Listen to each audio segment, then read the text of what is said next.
జగిత్యాల జిల్లా శాఖ డిటిఎఫ్ ఆధ్వర్యంలో రూపొందించిన 2025 క్యాలెండర్ ను ఎమ్మెల్సీ జీవన్ రెడ్డి తన నివాసంలో ఆవిష్కరించారు. ఈ సందర్భంగా ఎమ్మెల్సీ జీవన్ రెడ్డితో పాటు డిటిఎఫ్ నాయకులు రామరెడ్డి మాట్లాడుతూ డిటిఎఫ్ ప్రత్యేకత క్రమశిక్షణ మారుపేరని, ఉపాధ్యాయ సమస్యలు పరిష్కరించాలని కృషి చేస్తుందని, వృత్తి నిబద్ధత కలిగి విద్యారంగ సమస్యలను ఎప్పటికప్పుడు పరిష్కరిస్తూ ఉపాధ్యాయుల సమస్యల పరిష్కారం కోసం కృషి చేస్తున్నట్లు వారి సందర్భంగా తెలియజేశారు.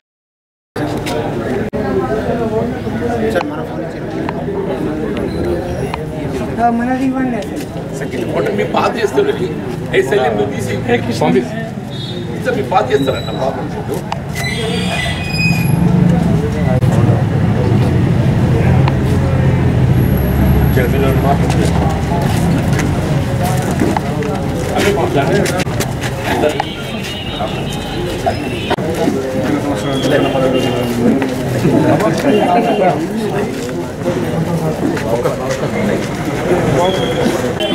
డిటిఎఫ్ ఒక క్రమశిక్షణ గల వృత్తి నిబద్ధత సామాజిక అంశాలను ఎజెండాగా ఉంచి విద్యారంగంలో ఉండబడేటువంటి సమస్యలకు సమరశీలంగా పోరాడుతూ విద్యారంగ అభివృద్ధి కొరకు, అలాగే పాఠశాల విద్యాభివృద్ధి కొరకు, ఉపాధ్యాయ సమస్యల పట్ల నిరంతరం పోరాడుతున్నటువంటి ఒక సంస్థ ఇది.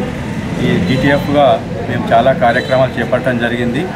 విద్యారంగంలో ఉన్నటువంటి ఎన్రోల్మెంట్ కానీ, తర్వాత చాలా ఇంకా ఇతరత్ర సమస్యల గురించి గత 10 సంవత్సరాల నుంచి పోరాడుతూ చేస్తున్నటువంటి క్రమంలో మన నూతనంగా వచ్చినటువంటి ప్రభుత్వం మా సమస్యలు పరిష్కరించే దిశగా వారికి మేము విన్నవిస్తూ ఉన్నాం.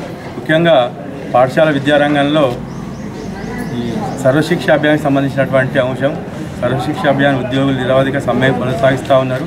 అది మరి మన కొంత చర్చలు కూడా జరిగినాయి. అవి సఫలం కావాలని చెప్పి మీ ద్వారా ఇంకా పెండింగ్లో ఉన్న అంశాలను ప్రభుత్వం తీసుకెళ్లాల్సిందిగా కూడా విజ్ఞప్తి చేస్తూ ఉన్నాం. డిటిఎఫ్కు ఏ సమయంలోనైనా మేము కార్యక్రమాలు చేపట్టినా వెన్నంటి ఉండి మా పోరాట కార్యక్రమాల్లో గత 10 సంవత్సరాలుగా ఉంటూ మా డిటిఎఫ్ను ముందు నడిపిస్తున్నటువంటి పెద్దలు జీవన్ రెడ్డి గారికి డిటిఎఫ్ జిల్లా శాఖ పక్షాన కృతజ్ఞత తెలియజేస్తూ, ఇంకా ముందు కూడా మాకు అదే స్ఫూర్తినిస్తూ మమ్మల్ని ఉత్తేజంగా ముందుకు నడిపించాల్సిందే కూడా వారికి విజ్ఞప్తి చేస్తూ మాకు సహకరిస్తున్నందుకు జిల్లా శాఖ పక్షాన కృతజ్ఞత తెలియజేస్తున్నాం. జిల్లా శాఖ ఆధ్వర్యంలో మిత్రుడు రామరెడ్డి గారు, వారి సహచరులు అందరూ కూడా ఏదైతుందో ఈ క్యాలెండర్ ఆవిష్కరణ ఈరోజు చేపించటం అభినందనీయం. వాస్తవంగా వీరు ఉపాధ్యాయ సంఘాలు ఎన్ని ఉన్నప్పటికీ డిటిఎఫ్ ఒక ప్రత్యేకత ఉందని చెప్పక తప్పదు. అంటే క్రమశిక్షణకు మారుపేరుగా వీళ్ళ ఉద్యోగ ఉపాధ్యాయుల సమస్యలతో పాటుగా పాఠశాలల సమస్యలు అన్నింటిలో కూడా ఏదైతుందో ఒక ప్రత్యేకమైన దృష్టితో పోరాటం చేయడం మనం గమనిస్తుంది. అంటే వాస్తవంగా తెలంగాణ రాష్ట్రం ఏర్పాటుతోని ఉద్యోగ ఉపాధ్యాయుల సమస్యలు అన్నీ పరిష్కరింపబడతాయి, నిరుద్యోగ యువత కూడా ఉద్యోగ అవకాశాలు మెరుగవుతావని చెప్పని మనం భావించదు. కానీ గడిచిన దశాబ్ద కాలం మనం ఆశించిన ఫలితాలు ఏవి కూడా పొందలేక, అంటే వాస్తవంగా ఈ జోనల్ సిస్టమ్ 317 జియో ఏదైతే నూతనంగా అమలు చేయడం జరిగిందో అది ఉద్యోగస్తులు, ఉపాధ్యాయులు, నిరుద్యోగ యువత, విద్యార్థుల పట్ల ఒక విధంగా చెప్పాలంటే అది బొట్టెలు పెట్టుగా మారిందని చెప్పక తప్పదంట. ఇవల్ల ఈ జోనల్ సిస్టమ్ అనేది ఏదైతుందో నూతనంగా ఏర్పడినటువంటి జిల్లాలను అన్నింట్లో కూడా ఎక్కడ ఏ జిల్లా అయినప్పటికీ అక్కడ పనిచేసేటువంటి ఉద్యోగ ఉపాధ్యాయులకు, నిరుద్యోగ యువతకు, విద్యార్థులకు ఏ విధమైనటువంటి ఒక సమస్య ఉత్పన్నం కాకుండా ఈ జోనల్ సిస్టమ్ రూపొందించబడి ఉంటే బాగుంటుంది. ఏమైపోయిందంటే ఉదాహరణ మనం ఒక కరీంనగర్ జిల్లాని తీసుకుంటే 4 జోన్లు చేయబడ్డాయి. ఒకటి బాసర్ అయిపోయింది, 2 సిరిసిల్ల రాజన్న అయిపోయింది, 3 కాళేశ్వరం అయిపోయింది, కొంత భాగం భద్రాలు అయిపోయింది. ఒక ఉమ్మడి జిల్లాలో 4 జోన్స్గా విడిపోవడంతో ఏదైతుందో ఈ ఆప్షన్ కోరుకోవటం లోపల సాధారణంగా సీనియర్స్కి అవకాశం లభించి మరి ఉమ్మడి జిల్లా కేంద్రాన్ని ఎవరైనా ప్రిఫర్ చేయడానికి ప్రయత్నం చేస్తారు. ఆ ఉమ్మడి జిల్లా కేంద్రానికి అందరూ సీనియర్సే పోతారు. నూతనంగా ఏర్పడిన జిల్లాలకు ఏదైతుందో అక్కడ స్థానికంగా విద్యా వైద్య సదుపాయాలు కొంత ఆశించిన మేరకు మనం పొందడం ఇబ్బందికరం. జూనియర్స్ అందరూ అక్కడికి వస్తారు. ఇవాళ జగిత్యాల ఉంది, ఇట్స్ న్యూలీ క్రియేటెడ్ డిస్ట్రిక్ట్. దీనికైనా మీరు పెద్దపల్లి ఇంకా దీనికంటే కూడా అది కూడా న్యూలీ క్రియేటెడ్ డిస్ట్రిక్ట్ అని, కానీ అది కూడా ఒక విధంగా మారుమూల ప్రాంతం అని చెప్పని భావించక తప్పని చెప్పండి. దీంతో ఏమవుతుందంటే ఈ ఉమ్మడి కరీంనగర్ జిల్లాని ఎంచుకున్నట్టు సీనియర్సే వాళ్ళు రిటైర్మెంట్ కావటానికి వారికి తొందరగా అవకాశం వస్తుంది.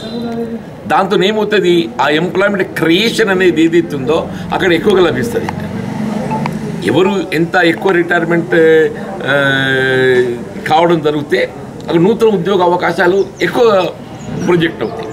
ఇప్పుడు జగిత్యాల లాంటి ప్రాంతం లోపల ఏదైతుందో ఉదాహరణకు ఇక్కడ జూనియర్స్ ఎక్కువ ఇచ్చి ఉన్నది, దాంతో వీళ్ళ రిటైర్మెంట్కు సమయం ఎక్కువ తీసుకుంటారు. ఎంప్లాయ్మెంట్ క్రియేషన్ అనేది జాప్యం ఇద్దని చెప్పండి. అందుకొరకు ఏదైతుందో ఈ జోనల్ క్రియేషన్ లోపల మీరు ఒక జిల్లాను 4 చేసిన దానికంటే ఉమ్మడి జిల్లాను ఒక యూనిట్గా తీసుకొని ఉంటే 10 ఉమ్మడి జిల్లాలు ఉన్నాయి మనకు. 10 ఉమ్మడి జిల్లాలో ఒక జోన్ తీసుకుంటే 10 జోన్లు అవుతాయి. అందులో 5 జోన్లు ఒకవైపు 5 జోన్లు ఒకవైపు ఏదైతుందో 2 మల్టీ జోన్స్ ఏర్పాటు చేసుకుంటే అసలు ఈ సమస్య అనేది ఉండకపోతుంది. జోన్స్ క్రియేట్ చేయబోయే ముందు ఏదైతున్నదో గవర్నమెంట్ స్టేక్ హోల్డర్స్తో చర్చించాలి. స్టేక్ హోల్డర్స్ అంటే ప్రభుత్వ ఉద్యోగస్తులు, ఉపాధ్యాయులు, నిరుద్యోగ యువతే కానీ విద్యార్థి సంఘాలే కానీ చర్చించినట్టయితే అది ఏ విధంగా ఉంటుందో మనకు లభిస్తుంది. ఇప్పుడు 317 పరిష్కారం చూపాలని ఈ ప్రభుత్వం ప్రయత్నం చేస్తుంది. అందులో ఏమైపోతుంది, తాత్కాలికంగా వితిన్ 317 పరిధి లోపలనే స్పౌజ్కు ఏదైతున్నదో మీరు ఒకే కాడ వారు ఉద్యోగం చేసుకోవడానికి అవకాశం కల్పించడానికి మీకు ఆప్షన్స్ ఇస్తుంది. అంతమంటూ కొంత సమస్య పరిష్కారం అవుతున్నది. కానీ శాశ్వత పరిష్కారం భావించడం వీల్లేదు. అసలు 317 పూర్తిగా రివ్యూ చేసి పాత ఉమ్మడి 10 జిల్లాలను ఒక జోనల్ సిస్టమ్గా యూనిట్స్గా తీసుకొని అవసరం వస్తే presidential order it can be modified time to time. ఇది పెద్ద ఇది మన దేశంలో ఉన్నది. ఇక్కడ శాసనసభ తీర్మానం చేసి కేంద్ర ప్రభుత్వం నివేదిస్తే కేంద్ర ప్రభుత్వం రాష్ట్రపతికి ప్రతిపాదిస్తుంది, రాష్ట్రపతి ఆమోదిస్తాడు, శాశ్వత పరిష్కారం లభిస్తుంది. కాబట్టి వల్ల ఈ ఉద్యోగ ఉపాధ్యాయుల సమస్యలకు సంబంధించి DTF పక్షాన మరి క్యాలెండర్ ఆవిష్కరణ సందర్భంగా కొన్ని సమస్యలు మీతో చర్చించేటువంటి అవకాశం లభించినందుకు నేను నిజంగా కూడా మీకు అందరికీ ధన్యవాదాలు చెప్పంటున్నాను. నేను ఒక విధంగా మీ ప్రతినిధిని ఇలా పట్టభద్రులకు ప్రాతినిధ్యం వహించడం చెప్పంటే మీరందరూ పట్టభద్రులే చెప్పంటున్నాను. మరి మీ టీచర్స్ ఎమ్మెల్సీకి సంబంధం లేకుండా గ్రాడ్యుయేట్ ఎమ్మెల్సీని ఎన్నుకోవటంలో కూడా మీ పాత్ర ప్రధానమైందని చెప్పండి. నాకు నేను ఎందుకు అదృష్టవంతులంటే మీ అందులో మీకు ఈ ఆర్గనైజేషన్స్ ఎన్ని భిన్నాభిప్రాయాలు ఉన్నా కానీ నాపై ఏదైతుందో అందరూ కూడా అభిమానంతో చెప్పండి. Let it be any organization all organizations అన్నీ కూడా మరి నాకుండేటువంటి అనుభవాన్ని ఇవాళ ఉపాధ్యాయుల సమస్యల పరిష్కారానికి తోడు నిశ్చయ భావంతో నాకు అండగా నిలవటము. దాదాపు 6 సంవత్సరాలు గడిచిపోతే 3 మాసాలు మిగిలింది. మార్చి 29కి ఏదైతుందో నా తను ముగిసిపోతుంది. ఇదేమైనా విద్య అనేది ప్రధాన అంశం. ఇక్కడ సమాజ నిర్మాణంలో ఏదైతుందో విద్య అనేది ఇది ప్రధానమైనటువంటి అంశం. కాబట్టి దీని ప్రాథమిక హక్కులు చేర్చబడ్డాయి. అసలు ఏదైతుందో విద్యా వ్యాప్తి కొరకు ఏదైతుందో ఇది అందరం కూడా రాజకీయాలకు అతీతంగా మనకున్నటువంటి ఒక బాధ్యత మనం చేయాల్సిన పని చెప్పండి. భవిష్యత్తులో కూడా మీ సలహా సూచనతో మరి మీకుంటున్న సమస్యల పరిష్కారానికి నామంతో బాధ్యత నిర్వర్తించడంతో పాటుగా ఇంకా చేయవలసిన కార్యక్రమాలు ఏమున్నా కానీ నాకు శుద్ధ ప్రజా జీవితం ఏ హోదా ఉంటుందనేది ప్రధానం కాదు. ఏ హోదాలో ఉన్నా కానీ నాకున్న అనుభవంతో ఏదైతున్నదో నేను విద్యా వ్యాప్తి కొరకు మొదటి సరఫరాల కల్పన కొరకు పాటుపడడం ఏదైతుందో నా బాధ్యత భావిస్తానని చెప్పని పేర్కొంటూ మరొకసారి డెమోక్రటిక్ టీచర్స్ ఫెడరేషన్ మిత్రులకు అందరికీ నేను హృదయపూర్వకంగా అభినందనలు తెలియజేస్తూ ఈ రాబోయేటటువంటి ఒక నూతన సంవత్సరం మీరు ఈ విద్యా వ్యాప్తిలో మీ బాధ్యతలు నిర్వహణలో కావాల్సిన సౌకర్యాల కల్పనలో మీ యొక్క సలహా సూచనతో నేను ఎప్పటికీ మీకు అందుబాటులో ఉంటానని చెప్పి పేర్కొంటూ సెలవు తీసుకుంటాం. జై హింద్.